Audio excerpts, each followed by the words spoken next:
Aaron? I think we're on mute right now, isn't it, Lena? Hang on. No, I chose the end for a reason. Did you have? We're set. We're set. Okay, I'm gonna get started then.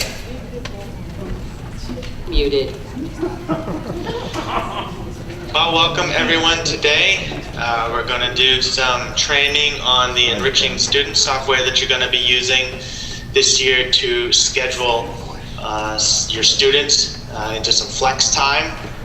And what you're going to find is that it's very easy to use and to schedule students, to find students. The learning curve really isn't that steep. It's just sort of getting used to the process and the whole idea of now working with students during this flex time and able to find students that you want to work with during this time. And so I'm going to initially look at as a teacher in your account as it is as a teacher, so you can see, and I'm going to explain some very specifics about your account for the Nampa district and what to expect. And then I'm not going to edit any data here because this is a real data, and then I'll switch over to an account that's mine where I can walk through scheduling and things like that. So first off, what's going to happen? In the next day or two after the training, or maybe even as early as later today or tomorrow, you'll get invited, if not already, an email sent to you that will invite you to have access to the application. And it will go out to all the staffers. And in this particular email, it will give you a link to the site. It will give you your username, which is going to be your district email address that you have. And then we will give you a password, which will auto-generate. And when you get that password and you get logged in for the first time, then I recommend that you go over to here just underneath your name, and you'll see there is a change your password. So go in, change your password to something that you will remember at that point. Once you're in, then you're ready to start working with the software. And what you're going to see, especially when you go to, right now we're on the scheduling page. So we have our main sort of things across the top here that you have access to as a staff. The dashboard is primarily where you take attendance. It's where you log into. Scheduling is where you're going to spend most of your time, scheduling students, finding students, things like that. The students tabs, we'll go over that, has some things for building rosters. And then course is primarily where you can adjust your offerings if you want to do that. So what you're going to see is a screen very similar to this when you log in. At this point, I'm in as Joseph Bidwell. And so you can see that students have already been pre-scheduled. In this case, Tuesday through Friday, they're scheduled to go to Mr. Bidwell for advisory. And so then what that will mean is that if another teacher wants to get that student and bring that student in, maybe to work with them, then I'll show you how you can grab that particular student. So even though a student is scheduled to a particular teacher, unless that appointment is locked, the schedule is free-flowing. Teachers can change student schedule, move them to another appointment if that is the case. If an appointment is locked, then it's different. You can't, a staffer can't just change or move the appointment. So in your situation, because you have something very unique in that you have students being shared across different high schools in the district, the way that the data is set up is a little bit different than maybe what we would typically do with other schools. And I'll show you when we click on the schedule button here. So I'm going to just click on it to open the window. And so you notice that we have this section over here, departments. And so typically what we would see would be that the departments within the school would be listed here. So if it was a single school, you would see, English, math, science, social studies, support, whatever different departments STEMs are organized into. So that way I could select math, and then the courses over here would then reflect, here's all of the math teachers. So in your particular case, the departments really are the three individual schools, I should say. So in this case, I'm looking at NHS or NAMPA. The courses over here reflect, here are all the teachers at NAMPA that I can find to schedule a student to. Likewise, if I chose, CHS, I would get the list of all the teachers there at Columbia, so I could find the teacher that I want to schedule a student to. And that will then allow you to be able to share students across the different schools. That way, if you know that a student's going to be over at Columbia and you want to assign them to a particular teacher over there for maybe help in a particular subject matter, you'll be able to do that. So that's one of the main differences that I just wanted to be aware about. So you'll really be looking at it as individual schools, and you'll have access to all the students across all the schools. So what that is going to mean, if we click on scheduling again, is things like search, for example. So if I search for Smith, you're going to bring up a lot of students in the search, because you're actually going to find all the students that match Smith across. So be aware of that as you look for students, especially if Smith is such a common name, so that's going to generate a lot. But some of those names that have more common, Jones, Smith, whatever, Johnson, whatever they might be, you could have some larger search results just because it's going to bring back all students across the three schools. So what I'm going to do now is jump over to my browser, so now we can actually schedule something so we don't adjust any existing data here. So we're now into my particular account, and so what I'm going to do just quickly here is I'm going to just throw some appointments together, and then I'll explain what I actually did, and then I want to just sort of replicate my account to look similar to yours so that you can see kind of the process here. So we'll work with Nick here, for example. And so if you noticed on Joseph's account, when we went to that scheduling page, by default there was a group of students there down the side. And so by default, that's going to be your home base, your advisory, your homeroom, the group of students that you're responsible for. In this case, I have 4 students in here, and so we're going to look at Nick. So Nick's schedule now represents something similar to what we saw in Joseph's account. Nick is scheduled to me all week. Now, I might not need to see him, or maybe the English teacher needs to see him, whatever the case may be.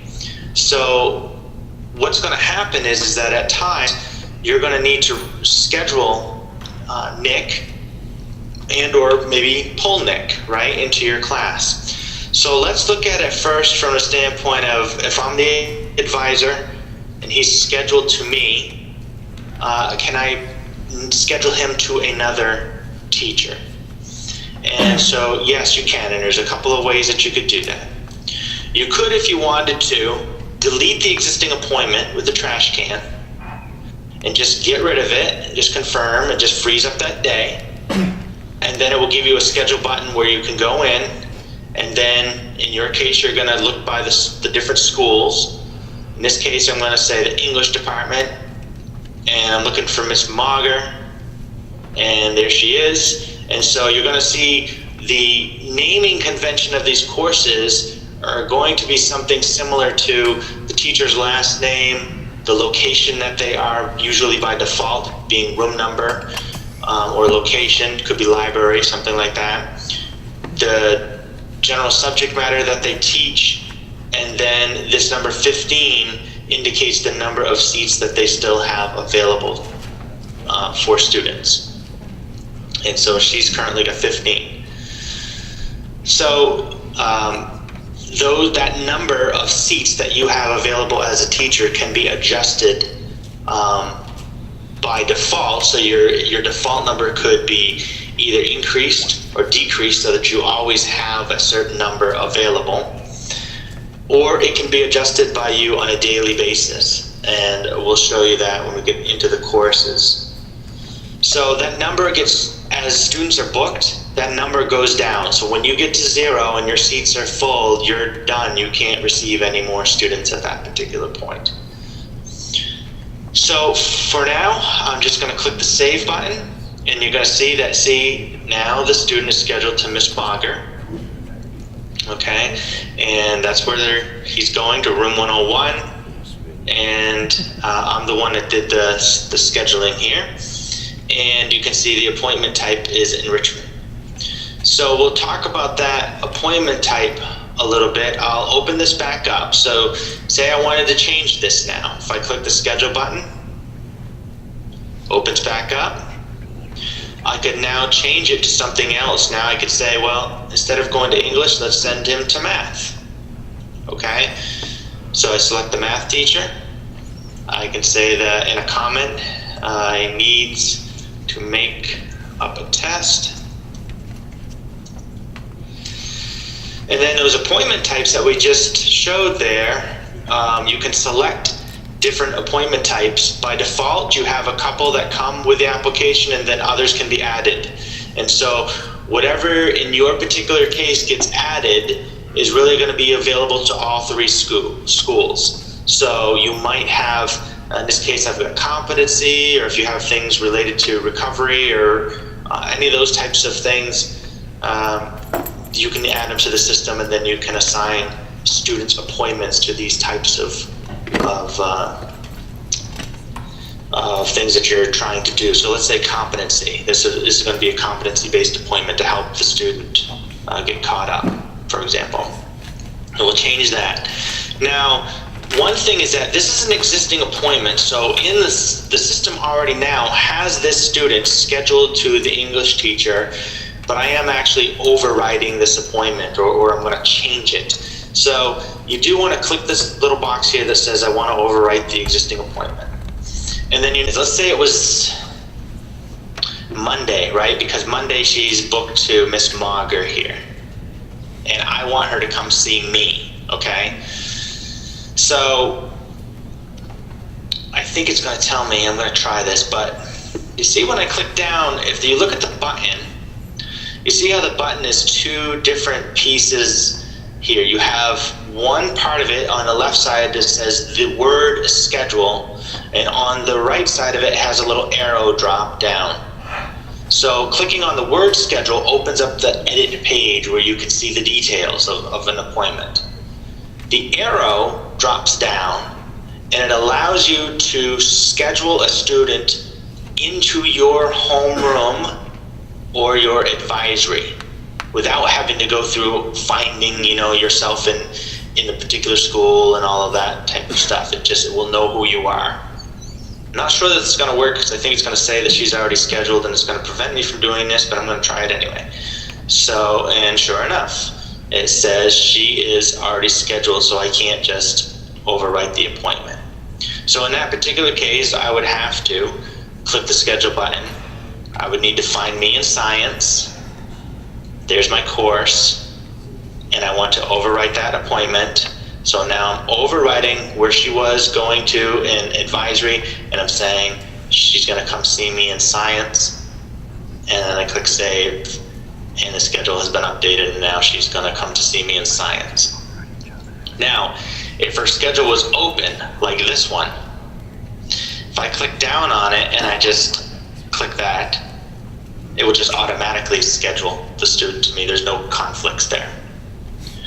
So this is one way that you can find students, is by searching and sort of a one-off approach, finding students, scheduling them as you need to.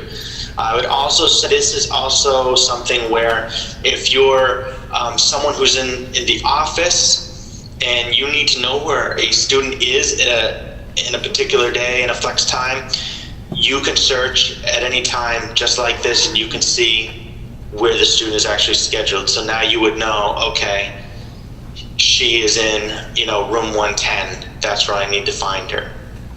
Or if you're a guidance counselor, you want to, invite a student in during the flex time for a meeting or whatever, you could also search, find a student, and see what their availability is. So that is definitely one way.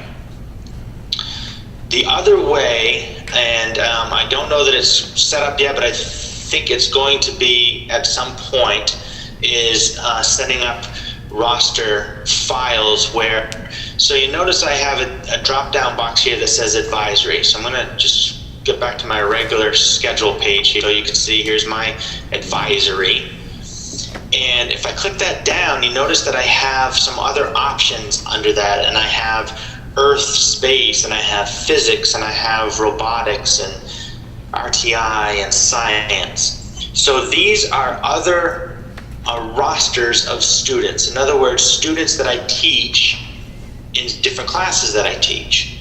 So if I select, like science, for example, the page refreshes, and there's Olivia. Okay, she wasn't there before. Or if I select physics, I think I have one student on it, two students, I guess. So you notice now I have two students showing on the page. So it allows me here to be able to, if those rosters are in place, to be able to schedule students or find students in any of my classes off this one page without having to search. So that is something that I think is being worked on, and we will definitely assist in helping you getting that set up, because it does simplify a lot as far as being able to find students.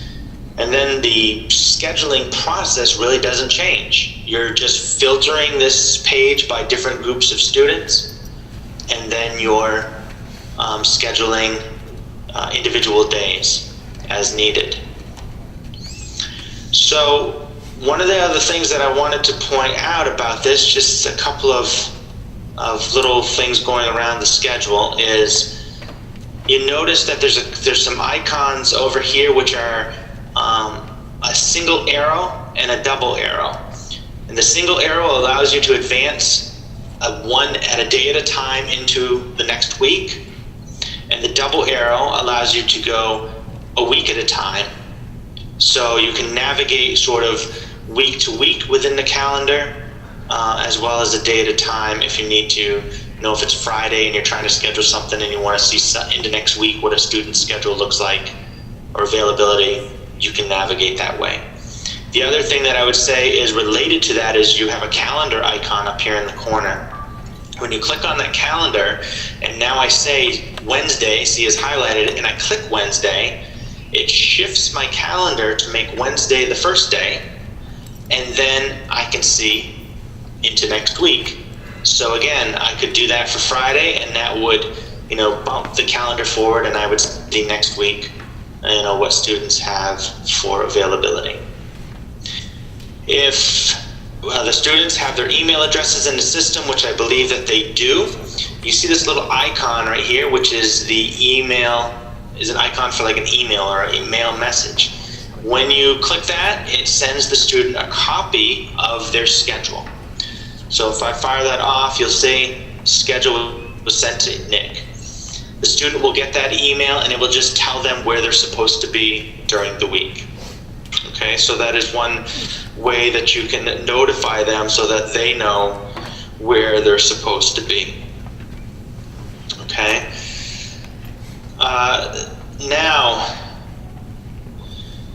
I'm going to go over to the students page here for a few minutes, and we're just going to talk about mainly the rosters, because not only can you upload from your student management systems the specific rosters of students that you teach in your subject matter courses, you can also yourself create your own rosters if you want to. If you have groups of students, say like student government, drama, chess club, things like that, different clubs and groups, that you may want to meet with. And so how do you do that? So this students page allows you to find any student. Primarily is just more or less a student location sort of a page to see who's in the system.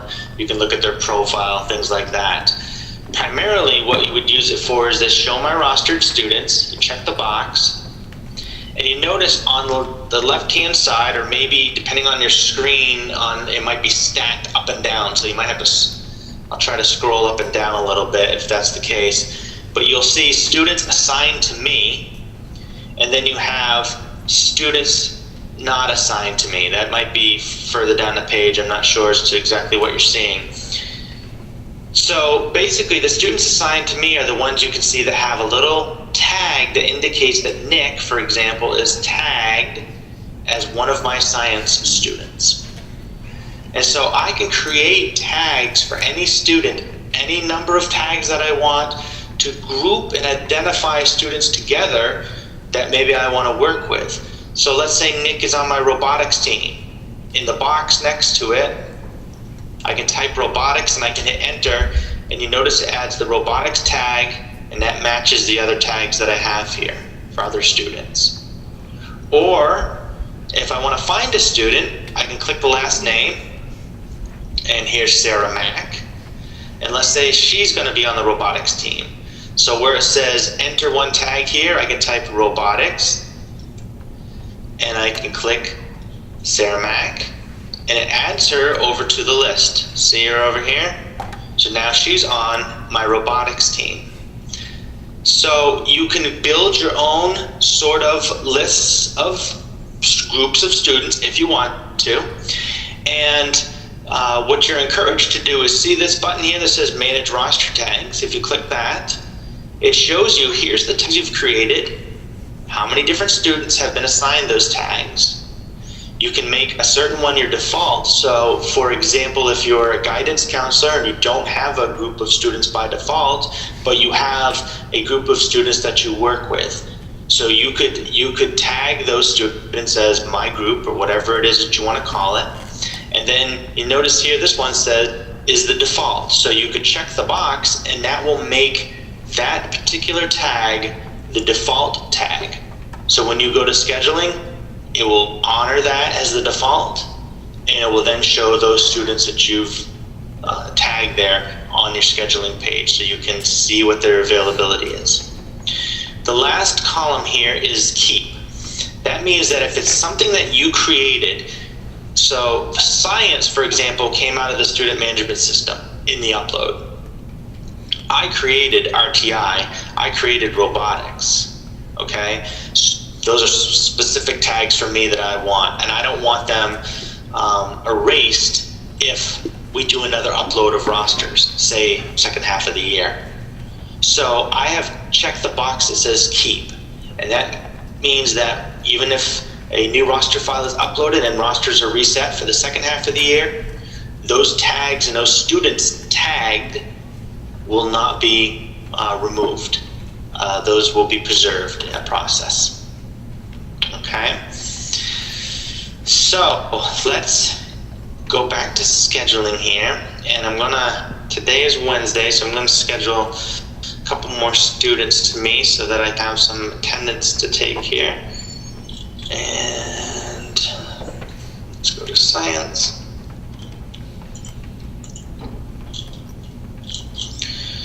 Beautiful. All right, so I'm gonna just load up with a bunch of students here, all coming to see me today. So let's go to dashboard now. So today is Wednesday, and you notice now that I have 7 students attending. So this shows you your week and how many students you have availability for, right? How many max that you can take for a specific day, and how many you currently have attending. And then the final attendance is actually after you take attendance, how many students did you take attendance for? So that number will change. You can take attendance for the current day and any day in the past, but you can't take attendance into the future. But you can see who is coming to see you. So this is where, if I'm wondering who am I expecting to arrive today for flex time. So I click on take attendance, and this shows me here's the students.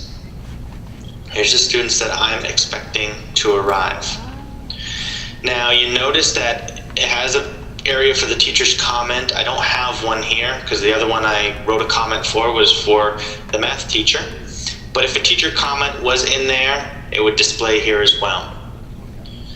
So from the attendance perspective, it's pretty simple, but it really encompasses two pieces of data. And so for the student, we'll start with Artie here. You can see when I click down on attendance, it's present, active, present, inactive, and absent. So it's not just that the student is either here or they're not here, it's also if they are here, how are they engaged in the process? So what a lot of the schools do and a lot of teachers do is they take a head count when the class starts. Is everybody here that I'm expecting? Yes. Okay. So you can, from here, up above, you notice you have this global option. So up above, you can say present, active, click this button that says set and save, and you'll notice everybody gets set to present and active, and the attendance was saved. So then you can adjust, or you can take attendance individually if you want to. So I could say that Spencer actually, here's Spencer, and actually he was pretty inactive, didn't really do much. And I could say too that Olivia didn't actually show up, she was absent. And I could say that Sarah was inactive, and Seth was inactive. Okay, and then at the bottom I can save attendance and save these changes that I made. Okay, so now what you've captured is not only that the student was there, but then their activity during that particular time period. And how that sort of translates is when we go to scheduling again, we see Nick, and if I click on his name, what I can see there is his student profile. So this is just looking at Nick, and it shows the last time he logged in. It shows now as I scroll down in the last 30 days, but you have a date range so you can adjust if you want to run this report for last month or the month prior to that, or a quarter. You can do that with the date ranges. But in the last 30 days, today and going backwards, here is where he's been spending his time. Here is the classes that he's been assigned to, and then here's the attendance that he's been marked. So you notice that in this case, he's been marked present and participating 4 times for advisory, 1 time here in science he was not participating. He hasn't been marked absent, he hasn't cut. This means attendance not taken, so the teacher didn't actually take attendance. So if the teachers take attendance, this will be 0. All those numbers will be dispersed amongst what actually took place there. Okay? And then if I scroll further down, I see, well, here is where he's been spending his time as far as appointment types. So he's had this one competency, one enrichment, a lot of extra help, intervention, right? So you get to see the different ways and different appointments that he's been going to, and who he's been seeing. And this is just a good sort of parent-teacher conference sort of page where if you're working with a student or meeting with a parent and you're trying to help a student in a certain area, you can have some data to show, we're working with him in science and he's been spending a lot of time with a science teacher or math teacher or whatever it may be.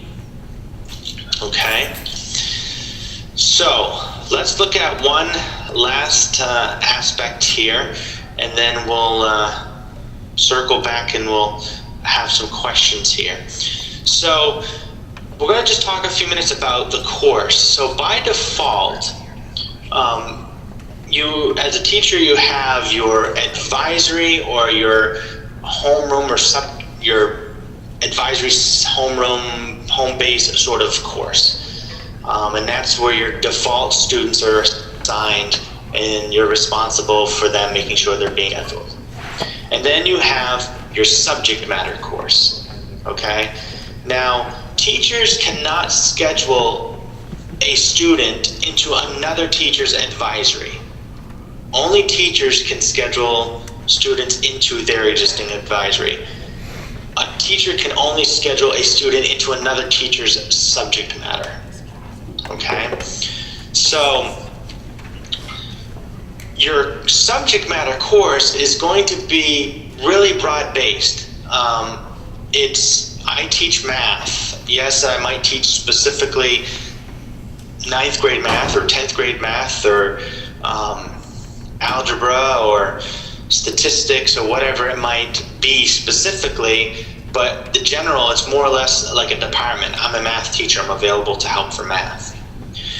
But if I want to, and I want to offer some very specific things for students to be available to come to me to see, like, I know that a bunch of students in the freshman class are struggling with algebra, and we have a midterm coming up. So I want to get them in for midterm prep. I could create a course for a specific day, or adjust my course for a specific day that is specifically looking to just work with students in that particular discipline. So if we go to courses, you'll see over here, Staffers course, course name, and by default here's my name, the room number I'm usually in, and then science.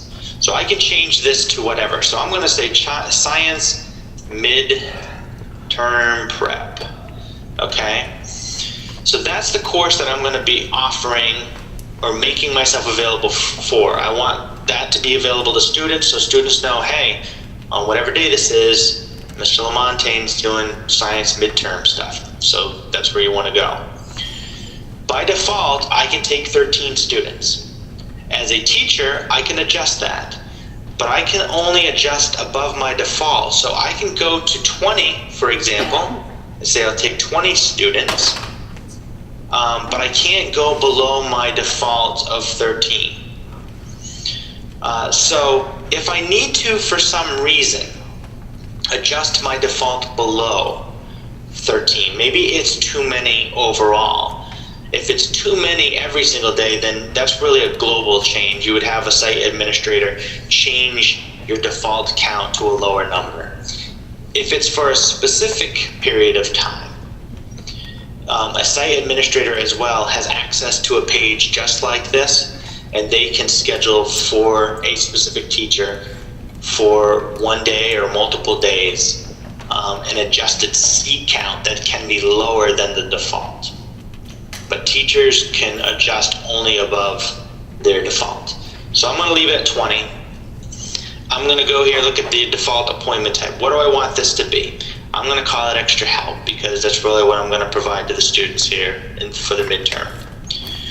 Now I have multiple periods set up in my school account here that I have. In other words, I have 2 flex periods during the day. One in the middle of the day, and then one we're using for after school, for example. Okay, so I'm just going to choose focus time, which is my main period during the day, and that's when I want this particular course run. Okay.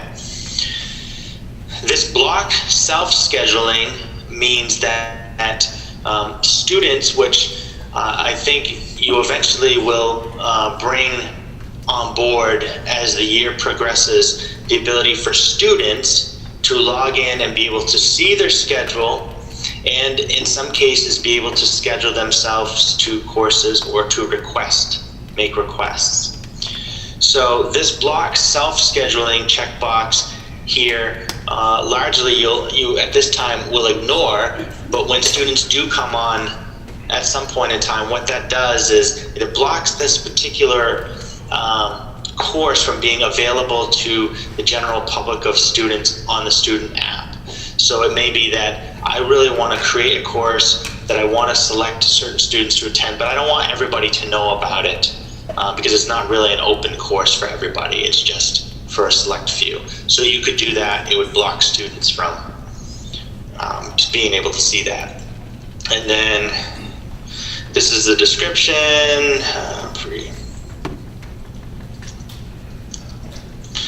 Right, bring all your books. We're gonna cover everything. And down here we get into repeat. So by default, a course is just figured that it's going to be it's going to happen on a particular day that I select here on the calendar. Okay, I do have some options if I want to make this more of a repeating. It happens at other times, every other day, every other week, or weekly. So if I chose weekly, for example, now I have a start and an end time, and I could select different days. So I could have this particular course, if I needed to, run every single Thursday over the course of 6 weeks or something like that, if you needed to. So I'm just going to select none so I can have my one day, and I'm going to set this up for Friday.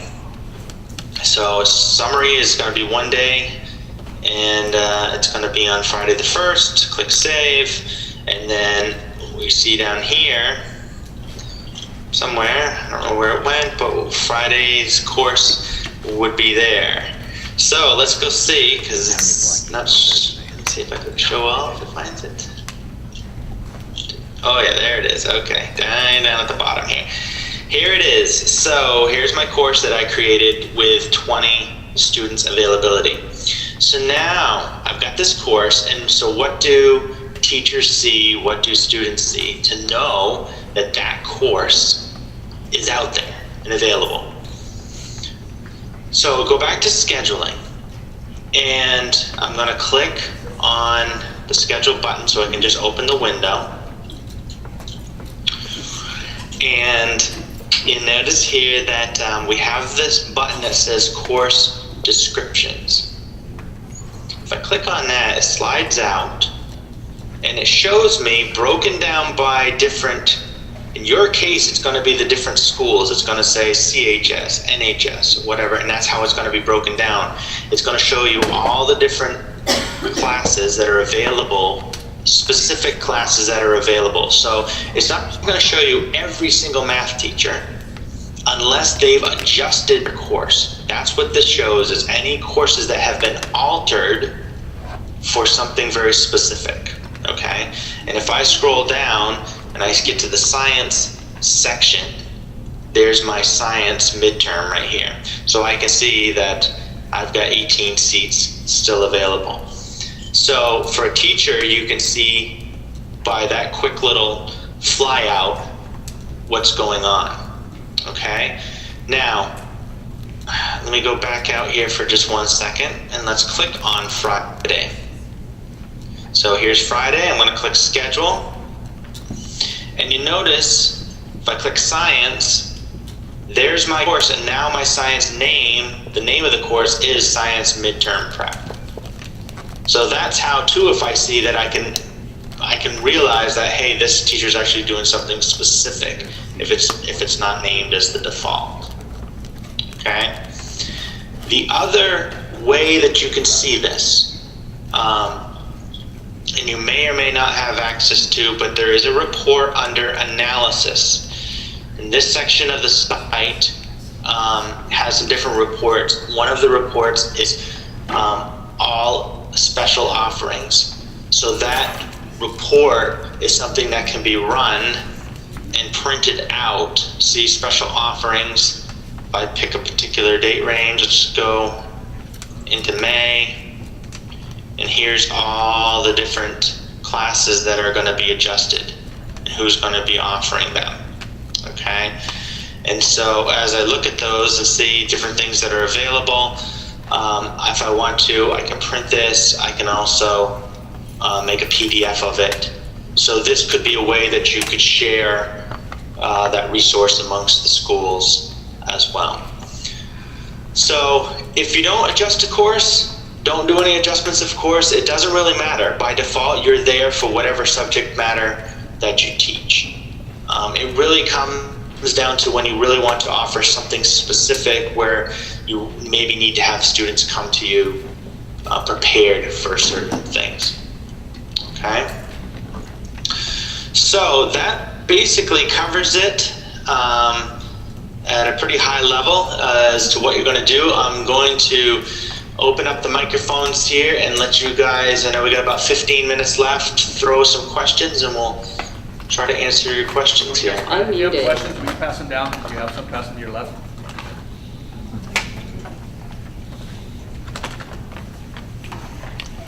So I see, Phil, you are open, so if you've got any questions. Yep, I do. I'm just kind of collecting them, Aaron. Give me 1 second here. Okay, All right, you ready? sure. Okay, what gives a teacher the right to override a meeting schedule? So that might be one that we answer here probably at the school, not you. Yes, Yeah. that's a process question. You guys figure out what determines it. There needs to be some sort of communication amongst the staff for sure as to overriding appointments. So another one. So when teachers pull up to initially get on, Aaron, all it'll show is the advisory students, right? On the left-hand column that you had with Vic and some of the other examples. That's correct. Okay. That's correct. How do students know, when will they have access to Enrich to be able to view them? Will they get an email also saying, here, you need to log on as a student? Yes, so whenever you guys get to that point, ready to invite students on, it might be a few weeks out before you get to that point, you'll send them a notification, the students, via email that will give them a username and a password so they can access the site, and then they'll be able to look at their schedule and things like that. Okay. Yep.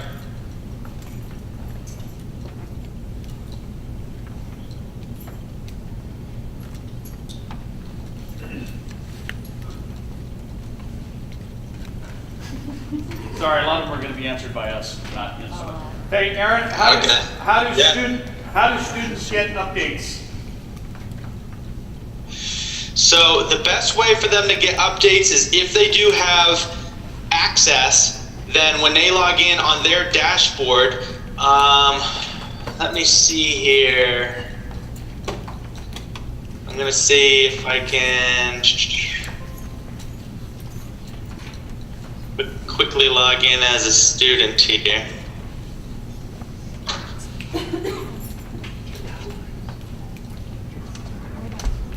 And then you kind of get a sense of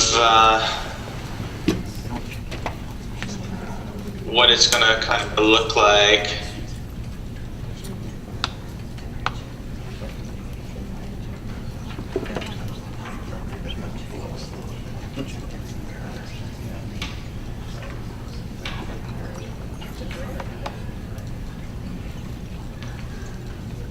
All right, let's see. Oops.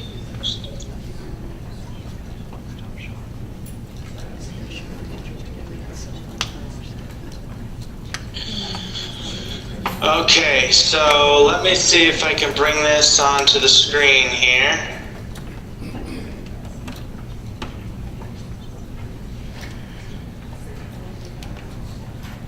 Okay, so this is just what you see here on the screen now is an example of what the student sees.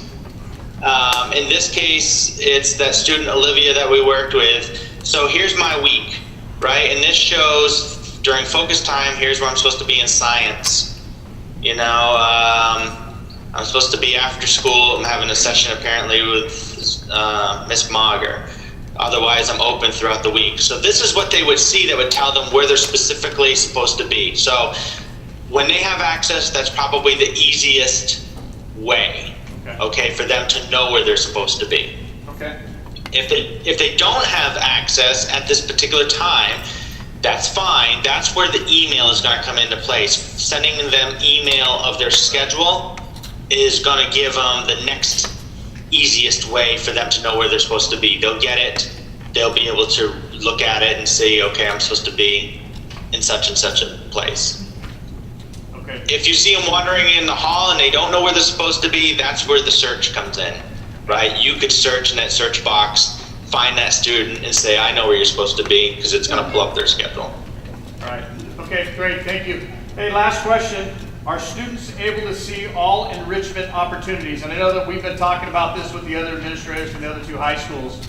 Those enrichments that are created, those would come up on that right-hand side like you had earlier, right? So anything out of the normal content area or that was created would be on that right-hand drop-down, right?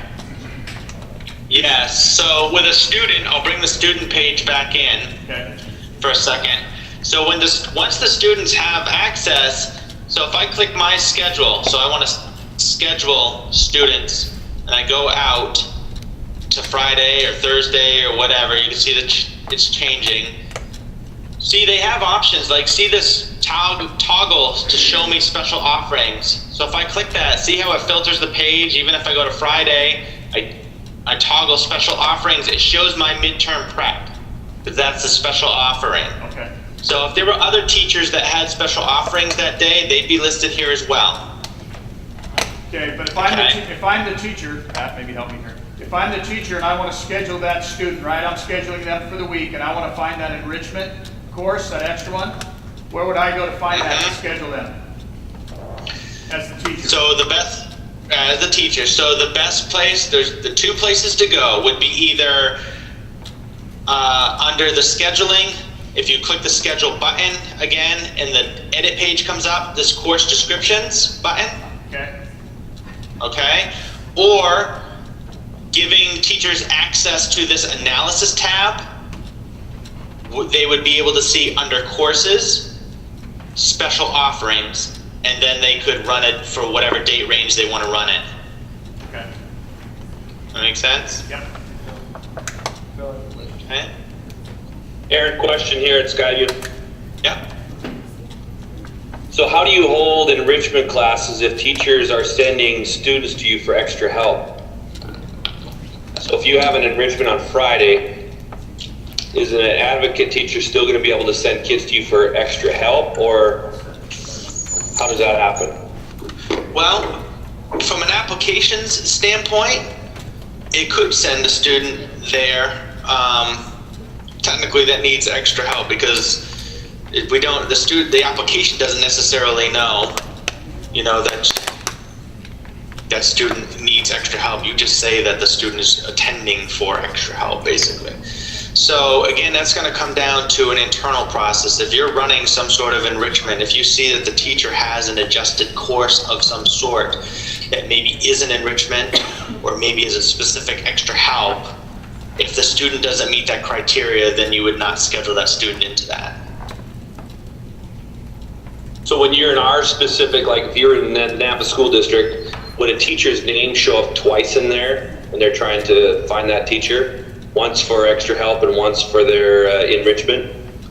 No, they only show up once, because they're only available really to do one thing, right? So they're available for that particular time period. So they have the number of seats available to them, and everything is based off of what they can do during that time period. So if I have renamed my class to be an enrichment with 30 available seats, I can take 30 students, right? Okay, so for example, if on a Friday I create an art club, it will only show that on Friday for me. It won't show my extra help.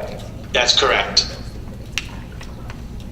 That's correct. Your extra help has essentially been renamed, right, to chess club. Okay, one more question. Yeah. Is there a way to link two teachers' class offering together? For example, a club that has two faculty advisors? Let's see.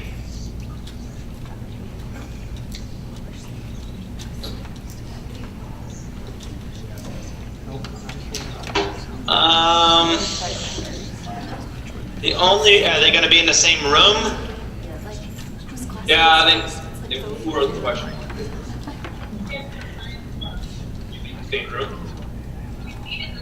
Yeah, they meet in the same room. What I would probably do in that particular situation would be to create the course something like this. You know,